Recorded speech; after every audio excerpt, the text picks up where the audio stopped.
Good morning, students. Myself Manish Arya. I am lecturer in Mechanical Engineering Department of Government Polytechnic College, Hanumangarh. आप सभी का ME 209 workshop technology and metrology के chapter cutting tools and materials की video lecture series में स्वागत है। इस video lecture series में अभी तक हमने 3 वीडियो लेक्चर डिस्कशन कर लिए हैं, जिनके टॉपिक्स थे standard shape of single point tool, cutting angles of single point tool and effect of rack angle and importance of clearing angles. अभी तक हमने सिंगल पॉइंट कटिंग टूल की स्टैंडर्ड शेप, उनके डिफरेंट एंगल्स, रैक एंगल क्या होता है, clearance angle क्या होता है, उनके रैक एंगल का क्या इफेक्ट पड़ता है, पॉजिटिव रैक एंगल क्या होता है, नेगेटिव रैक एंगल क्या होता है, जीरो रैक एंगल क्या होता है और इम्पोर्टेंस ऑफ क्लियरेंस एंगल, इसको डिस्कशन कर लिया। आज का जो टॉपिक रहेगा वो रहेगा heat produce by cutting and its effect. तो आज हम देखते हैं, तो हम समझते हैं source of heat in metal cutting. सबसे पहले हम ये देखते हैं कि जब भी कटिंग प्रोसेस होता है तब आपका जो एग्जांपल ले लीजिए, लेथ मशीन है। लेथ मशीन के अंदर आपका एक वर्क पीस है जो रोटेट करता है और कटिंग टूल उसके कांटेक्ट में लाया जाता है। तो इस दौरान हमें कुछ एनर्जी देनी पड़ती है टूल को, आपका वर्क पीस को रोटेट कराने के लिए भी और टूल को मूव कराने के लिए भी हमें कुछ एनर्जी की रिक्वायरमेंट होती है। तो इस मेटल कटिंग के दौरान हीट जनरेट होती है और वो हीट जनरेट होती है कटिंग पॉइंट पे। वो 3 सोर्स से हीट जनरेट होती है फ्रॉम 3 सोर्सेज। वो कौन कौन से हम बताएंगे। उससे पहले आप ये देखिए कि इलास्टिक डिफॉर्मेशन और प्लास्टिक डिफॉर्मेशन क्या होता है। जब भी आपकी मेटल कटिंग ऑपरेशन रन करता है यानी उसके लिए कुछ एनर्जी रिक्वायर होती है। Energy required for the operation is stored in the material as strain energy. तो आपके ऑपरेशन के दौरान कुछ एनर्जी रिक्वायर्ड होती है और वो एनर्जी आपकी मटेरियल के अंदर स्टोर हो जाती है। किस फॉर्म में? As a strain energy. और कोई भी हीट जनरेट नहीं होती है। तो वो जो डिफॉर्मेशन होता है वो इलास्टिक डिफॉर्मेशन कहलाता है।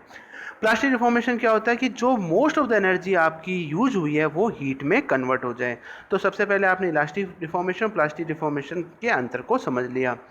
अब जो मैंने आपको बताया था कि कटिंग पॉइंट के ऊपर जो 3 सोर्स से जो हीट जनरेट होती है वो हीट आप कौन कौन से 3 सोर्स हैं। पहला है प्राइमरी डिफॉर्मेशन जोन, दूसरा है सेकेंडरी डिफॉर्मेशन जोन, तीसरा है टर्शियरी डिफॉर्मेशन जोन।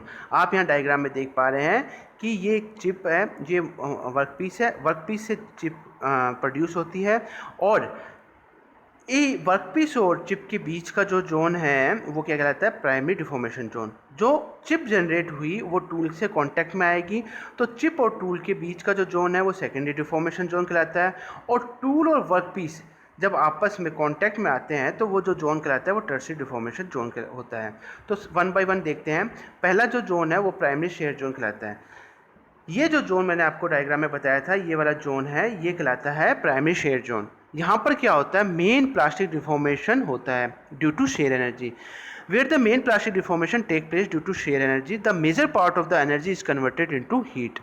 ये जो मेजर पार्ट है यहाँ पर जब आपको मैंने बताया था कि जो शेयर एनर्जी, आपकी जो एनर्जी स्टोर हो जाती है, उस एनर्जी का मेजर पार्ट है वो किस में कन्वर्ट हो जाता है? हीट में कन्वर्ट हो जाता है, क्योंकि यहाँ पर मेन प्लास्टिक डिफॉर्मेशन होता है जिसके कारण आपकी जो चिप है उसका टेम्परेचर इंक्रीज हो जाता है। This heat raises the temperature of chip. तो दूसरा जोन है जो चिप और टूल इंटरफेस जोन कहलाता है। यहाँ पर आप डायग्राम में देख पा रहे हैं चिप और टूल के बीच का जोन है वो है सेकेंडरी डिफॉर्मेशन जोन। अब होता क्या है, जब इस चिप में से, वर्कपीस में से जब ये चिप निकलती है तब इस टूल के ऊपर वो फ्लो करती है, क्योंकि जब ये चिप मूव करेगी, टूल तो स्टेशनरी है, तो जब ये मूव करती है तो इनके बीच में फ्रिक्शन होता है। उस फ्रिक्शन से भी कुछ हीट जनरेट होती है। Further heat is generated due to friction between the heated chip. ये जो हीटेड चिप है ये टूल के ऊपर जब मूव करती है तो आपका हीट जनरेट होती है फ्रिक्शन के कारण, और ये फ्रिक्शन हीट कटिंग स्पीड के साथ इंक्रीज करती है। The tool chip interface temperature increases with the cutting speed. जैसे जैसे हम कटिंग स्पीड को इंक्रीज करते हैं वैसे वैसे टूल और चिप के इंटरफेस टेम्परेचर बढ़ता जाता है। ऐसा क्यों होता है? क्योंकि क्या होता है, आपकी जो हीट है वो एक स्मॉलर एरिया में कॉन्सेंट्रेट हो जाती है। भले ही हमने जो हीट ट्रांसफ़र किया है वो कांस्टेंट है, पर जो हीट का जो कॉन्सेंट्रेशन है वो एक स्मॉलर एरिया में हो जाता है।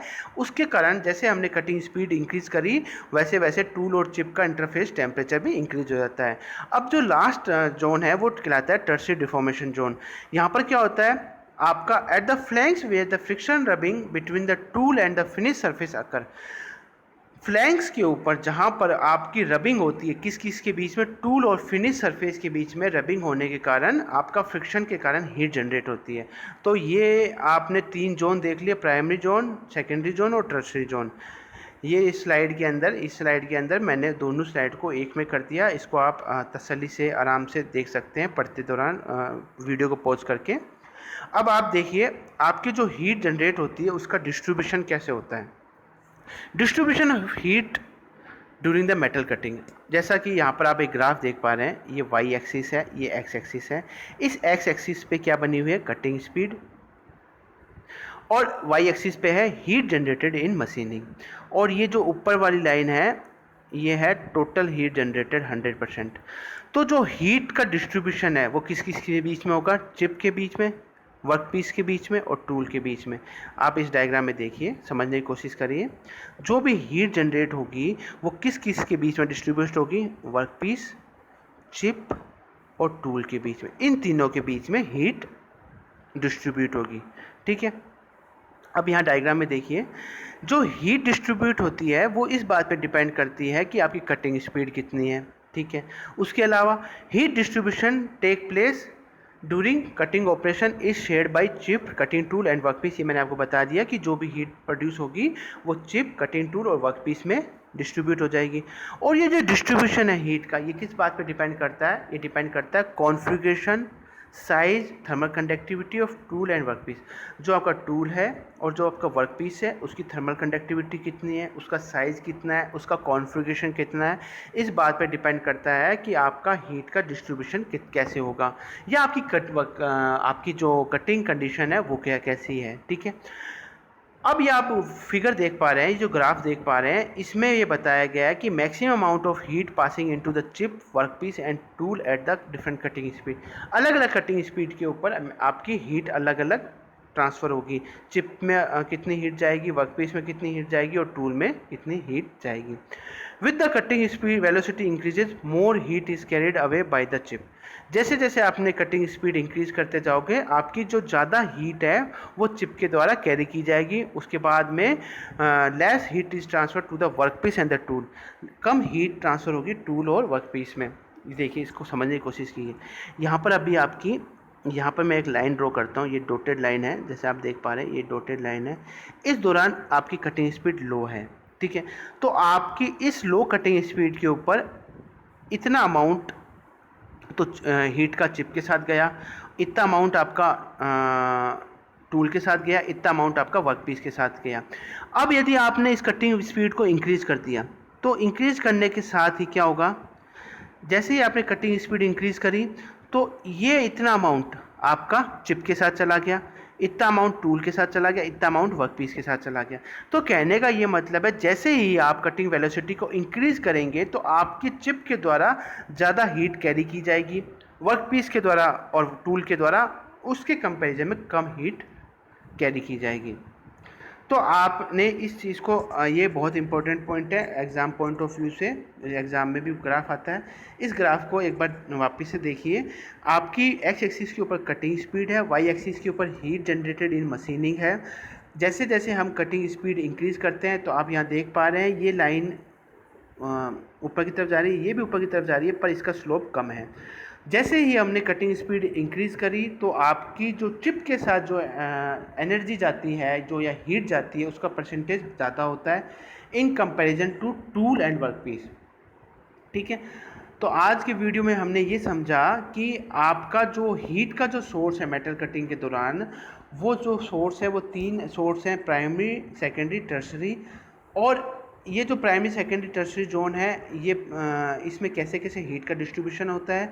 उसके अलावा हमने देखा कि चिप के साथ, वर्क पीस के साथ और टूल के साथ कटिंग स्पीड जैसे जैसे इंक्रीज करते हैं तो कितनी कितनी अमाउंट ऑफ हीट कैरी की जाती है। ठीक है, तो आज की वीडियो के लिए इतना ही। नेक्स्ट वीडियो के लिए हम ये समझेंगे कि जो जो हीट प्रोड्यूस होती है इसका कटिंग के दौरान इसका क्या इफ़ेक्ट पड़ता है, effect of heat produce by cutting, किस किस के ऊपर, कटिंग टूल के ऊपर क्या इफ़ेक्ट पड़ता है और जॉब के ऊपर क्या इफ़ेक्ट पड़ता है, ये है। और उसके अलावा कटिंग पैरामीटर को डिस्कशन करेंगे जिसके अंदर कटिंग स्पीड, फीड और डेप्थ ऑफ कट के बारे में डिस्कशन करेंगे। तो आज की वीडियो के लिए इतना ही। Thank you.